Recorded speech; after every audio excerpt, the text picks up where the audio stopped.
Hello, everybody. This is Mary Davidson, one of your co hosts, and welcome back to another episode of the Better Events Podcast. In today's episode, we are going to be talking about South by Southwest. We're doing a recap, we're talking about lessons learned, and giving you tips that you can use in your future years when you attend South by Southwest. So let's get into it.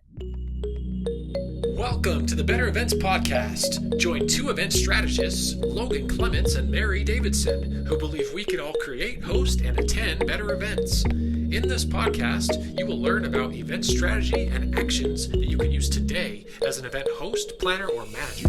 Hear directly from the people who are creating innovative and inspiring events today and tomorrow, and grow your business along the way. Now, let's get started, and thanks for listening to the Better Events Podcast. All right, everybody, welcome back to this week's episode. Today we're talking about South by Southwest. We're doing a recap. I had the opportunity to attend recently, and so we're going to talk about all of those good things.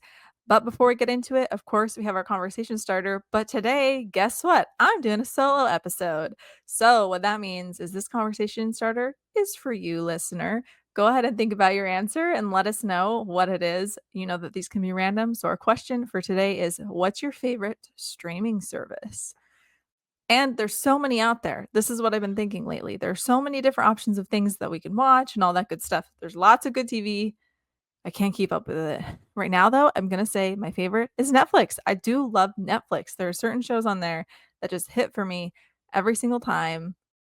It's hard to pick, though, I have to say. Lately, I've been particularly liking Running Point, the new TV show. So I'm going to say Netflix is my favorite streaming service right now. What's yours? Let us know. All right, let's go ahead and get into our topic. So, South by Southwest, as I mentioned, this was my first year that I've attended. And so I'm going to talk about how I went, kind of like the high level schedule that I did, resources that I used to get prepared, and then just lots of lessons learned about what you can take if you ever attend or if you're just curious, but also just about events. It was really interesting to see them put on this ginormous event.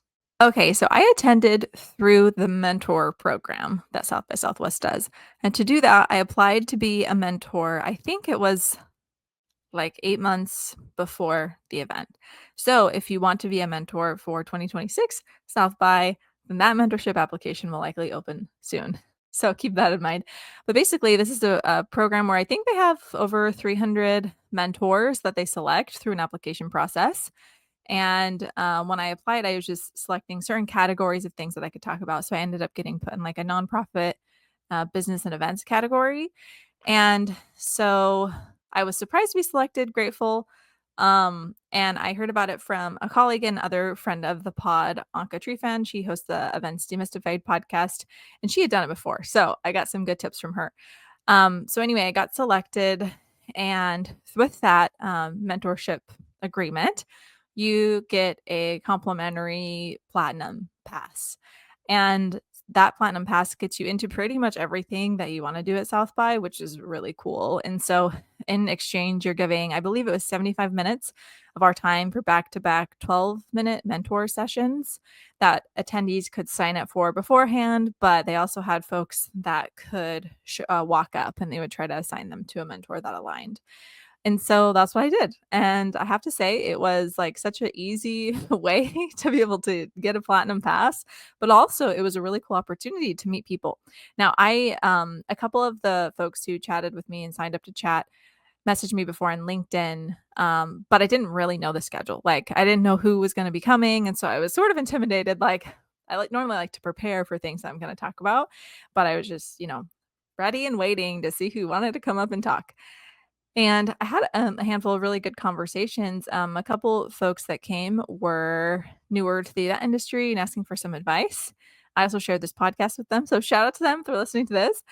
And then I had a nonprofit board member come. We talked about nonprofits, but the recurring theme that I noticed folks found value in was talking about nonprofit stuff specifically. And so that is mainly what we did. And it was awesome. Honestly, I really, really enjoyed it. And it was a great way to like have some scheduled connection time, which me as an introvert, I really appreciate. So the mentor program, I really couldn't recommend it enough. I thought it was awesome, so well organized, and I just appreciate the opportunity. And I hope that I can do it again. So that's how I attended. You can, of course, attend as an attendee. And I think that it would be worth that as well. And hopefully you can gain that thought process too as I talk about my experience there. But it just is a really fun thing to attend. And so you could pay for it or you could try to attend a different way. And also, what I noticed is that this event is highly run by volunteers. So you can also volunteer if you want to be able to attend in a free way as well. So, high level, my schedule, I was only there for like 36 hours. So, that is one of my first lessons learned is I would have stayed longer, but I couldn't. And I was coming from back-to-back trips. So, I was gone a total of 12 days and I came from two events that I was working in different states. And so by the time I got to Austin, I was like over it. I wanted to go home. I was tired. And so I went into this probably not with the best attitude. So next year I would like to put more of a focus on my South by experience. But that's why I was only there 36 hours. And so I saw a lot. I was really productive with my time, but there's so much that I wanted to see that I didn't get to, and I could have if I had stayed a little bit longer. So that's definitely something I'd like to do in the future. So in those 36 hours, South by is it over a week? I believe it's quite long. And I was there March 7th and 8th. So at the very beginning, basically, of it. And I feel like it really starts getting kicked off like the 8th and the 9th and the 10th. But I was there for like the beginning and the excitement, but leaving by the time like everything was in full swing.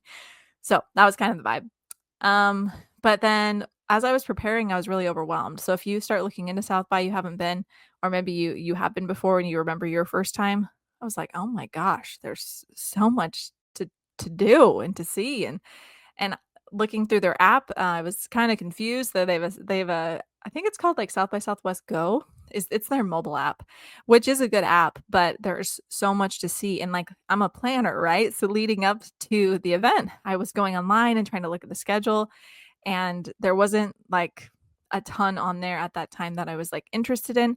But here's the thing, they don't really release like the heavy hitters and the really interesting things to me.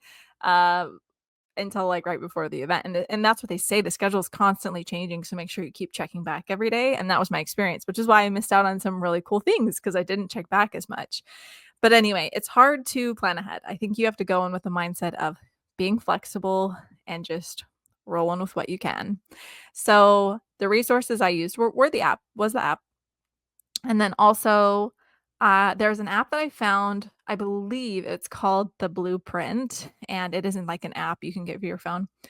And it covers all of the off-site events that are happening during South by.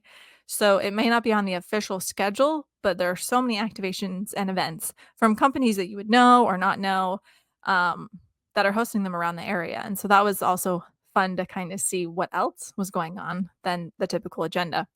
And there's a lot. And then I just talked to people who've been before. I also tried to look up like YouTube videos and things like that. And I didn't find that there were like super helpful ones that I could at least find. So, hey, if you want to make a video of your experience at South by, there's probably an opportunity there. But yeah. And those are kind of the main resources. And I just spent a lot of time going through and figuring out, okay, what do I want to do this day? And what do I want to do that day? You know, you could save them to your agenda and things like that. But I'd never been to Austin before, and so I was not familiar with the area and kind of figuring out like, you know, if I'm headed this direction, where can I hit on the way? That was like a challenge for me. So I don't know that I was very productive with my time. Definitely did a lot of walking. But those are the resources that I used to get prepared, and it was less overwhelming to only plan for, 36 hours. If I was there for multiple days, that could be a lot. But maybe what I could suggest is that you pick like two things, two sessions, two activations, or something that you're like, okay, I have to do this today, or I'm going to feel sad if I don't, and really focus your efforts on those. Because here's another lesson learned. If you go to something that is going to be really popular, so it's somebody that's like, a VIP or celebrity, or, somebody speaking, or it's some like really like popular activation or something like that, you have to get there early. So I got to one session, actually two. There was one with Kevin Bacon, and then there was one with the crew, the cast, I should say, of The Last of Us, which is a TV show. And I went to go, they were like keynotes, and so I went to go wait in those lines, and I was 30 minutes early for one of them, and I still didn't get in. But what they're really good at doing is knowing they like the volunteers or the staff, they like kind of like count the people waiting in line, and they'll come up and say, okay, if you're after this point, I wouldn't suggest waiting. You're probably not going to get in. And so then you bail at that point. And that was honestly amazing. I was really, really glad because I don't want to waste my time. So always have a backup plan. If that thing that you want to do isn't going to work out, then have something else that you can do that's nearby, because that's the thing, you could venue hop and you just would never end up getting to a session in time. So try to plan that out a little bit and have a backup plan. A couple fun things I want to talk about, and then we're going to get into more lessons learned. This is just to give you a little bit of FOMO and hopefully entice you to attend in a future year. By the way, this podcast is for event professionals. If you haven't been to this event, I would recommend it sometime in your event career, because it is just like the event of all events. And so it's a really good example. And I came away with just a lot of ideas too about what we can implement. So anyway, there's my pitch for it. So some fun things. I love Love is Blind. So if anyone else loves it too, let me know. Actually, I have a love-hate relationship with it. I kind of hate the show, but then I definitely watch it. So you know what I mean. They had a Love is Blind pop-up because the finale, or the reunion, I think, was set to premiere during South by. And so they had some past contestants, is that what you call them, and some current come, and they had some pop-ups. I was walking by one of the pop-ups and they were out there like taking photos, and that was like an exciting moment for me. So I got a picture and I was like, oh my gosh, I watched your wedding yesterday, I'm sorry it didn't work out. No, I didn't say that, but I wanted to. And anyway, it was fun. And I realized after like this event, if you're into like celebrity sightings and things like that, South by is great for that. There are so many like ways that you can just see people, which blew my mind. We talk about, on this podcast, when we do events, we work with a lot of VIPs and sometimes celebrities, and that you just, you take a picture with your mind, you're working, this is professional. You're not going to like have a fan moment. That's not appropriate. But when you're an attendee at South by Southwest, I say have your fan moment. And so it was really fun to kind of not be working and to be able to enjoy that kind of experience. Maybe you don't care about that, but I learned that I actually do. It was fun. So that was a fun thing that happened. And then my other top moment was another celebrity thing. So as part of South by, they have a whole film track, and with the Platinum Pass, you can get access to that film track. And so they have a lot of movie premieres. That's like a thing. And so they had the movie premiere for Another Simple Favor, which is the second movie of A Simple Favor. And so that premiered there, and I went to that. And that was one of those things where the line was so long. And so when I got to the venue, I saw all of them like arriving. They were doing their red carpet moment. And there were not a lot of like fans out like watching them or anything like that. And like I don't know like who puts this on, the people in charge. I don't know if they're from like the movie studio or what, but they were handing out like balloons that you could hold and all this stuff. They're making it super fun. And then the cast would come by and all of that cool stuff. I saw Henry Golding, and that was like a cool thing for me. But I was looking around, I noticed most of the people around me, I think, were like media or just fans from the area. Many of them weren't wearing like badges or anything, but I was like, I don't know, I kind of just want to stay here. This is like a really cool experience. I've never done anything like this. Maybe I don't need to go wait in line to go see the movie. But I was like, well, this is the one opportunity I'm probably gonna get to do this, maybe ever, I don't know. And so I went to stand in the line, and the line was, like I was saying before, like blocks and blocks away. So I asked the volunteer that was near the end of the line, I was like, so honestly, like realistically, do you think that we're gonna get in? And she was like, I've seen the line go farther back and everybody got in. It's a really big theater. So I held it out. That gave me hope, and I did get in, which was so fun. So there was, it's like an older theater, but it was like so cool. And I've never been to a movie premiere before, but basically they had the director come out and say some things, and then they just played the whole movie, and then people started leaving, and I was like, wait, I thought the cast was going to come out. I thought this was like a thing. Anyway, a bunch of people bailed, and then at the very end of like all the credits, the cast came out, and then there was like 10-15 minutes more of just interviews, and it was super cool. And yeah, I don't know, I just was a really cool experience, and so I was grateful to be able to do that. And that's just like a little bit of the type of stuff that you can do at South by. There's also a ton of programming, lots of sessions about all the things that you can imagine. There are so many like food activations and things that you can try. Rivian was like the key sponsor of this event, and they had a bunch of different things. But one of the things was you can ride in their vehicles over these big piles of dirt that they brought in this downtown corner. It was so random. They had my mochi there, which I freaking loved. I went back every day to try their different flavors, and they were like inspired by Barbie, like just things like this, like the peak activation place, and it was really so cool. The last cool thing that I wanted to share we did is that we went to an activation by Prime, and they were highlighting like 5 or 6 of their newer TV shows or movies, and each movie had its own activation within the space. And so one of them you went and like made a friendship bracelet. The other one you did this like VR thing. The other one you were, walking through the space that looked like Capri. And so they did all these cool things, and then along the way you collect patches that you then get ironed on to like a bag that you can take with you. It was a really cool activation. I think Prime did a really good job. So there's really well-known brands that you can experience while you're there. Okay, so hopefully that gives you a little bit of FOMO.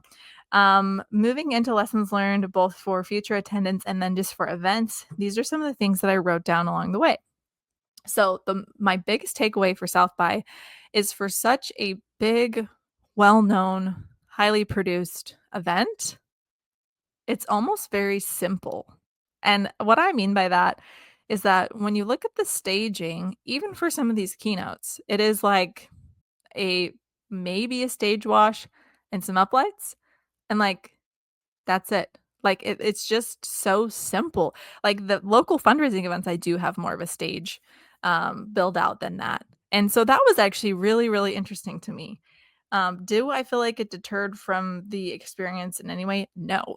I just noticed it. And I think that's just because I've worked in this industry. I don't know if anybody else would notice it, but they definitely kept it on the simple side for stuff like that.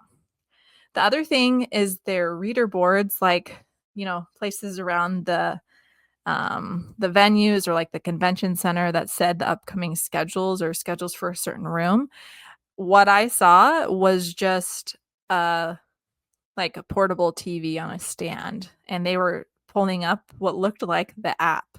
Like it was not any, it could have been, correct me if I'm wrong if you know, but it looked exactly like the app. So it looked like they just like went to the website and pulled it up on the TV, and that is what they were showing. I don't know if that's true or not, but it just seemed like a really simple reader board. I've seen fancier ones. And so once again, I don't mind that at all.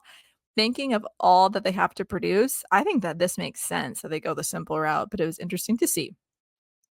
So the other thing that I mentioned before is the app.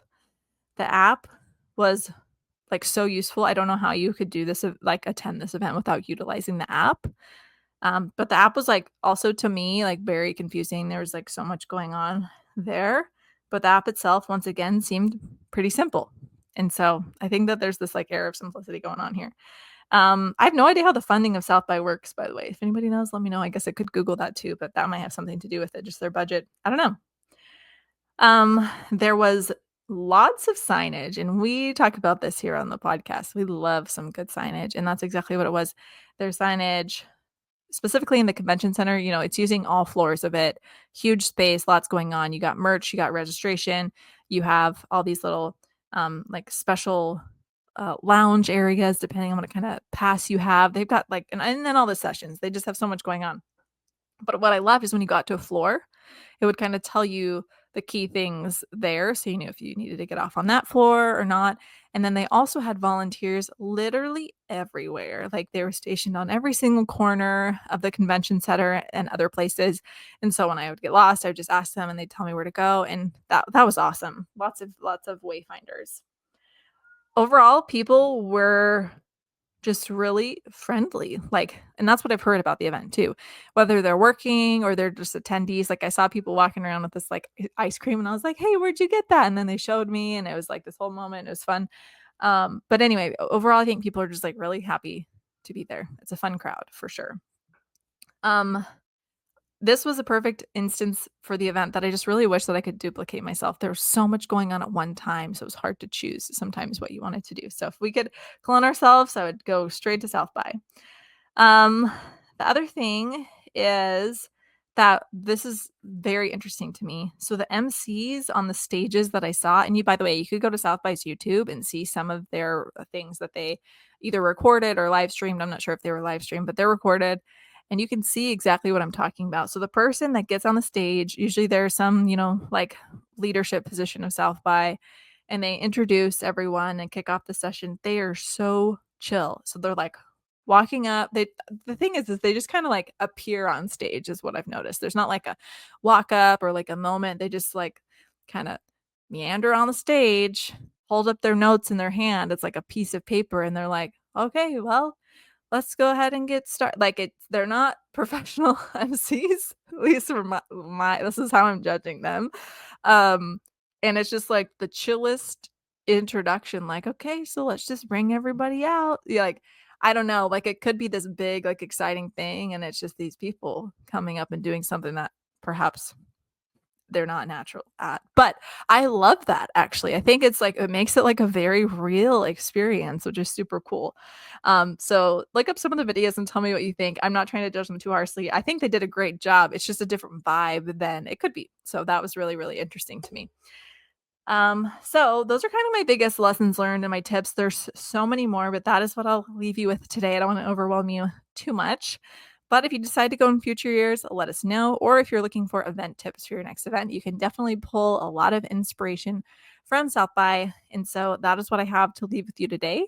Thank you so much, everybody. But before we go, you better believe that I have our bonus tip today that I am going to share with you. Okay, so for our bonus tip today, I was doing an event recently at the Seattle Convention Center, only on one floor, and I forgot to bring our wagon, like, our big like hand cart wagon thing that we can put a bunch of stuff in.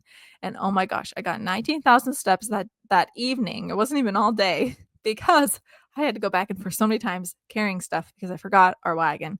So this is a friendly reminder. If you're doing a big on-site event and you have a little wagon or hand truck, I can't recommend them enough. Don't forget to bring it and save your feet a little bit of walking. So that's our bonus tip for today. Thank you so much, everybody, for listening to another episode of the Better Events Podcast. You can find us on Instagram, Facebook, and LinkedIn at Better Events Pod. You can email us at bettereventspod@gmail.com. You can also connect with Logan and I directly on LinkedIn. We love to hear from you. Just let us know that you listen to the podcast. And then if you want more Better Events content, we have a private community, which we'd love for you to join on Substack. And thank you so much for listening. We will be back with you again next Wednesday.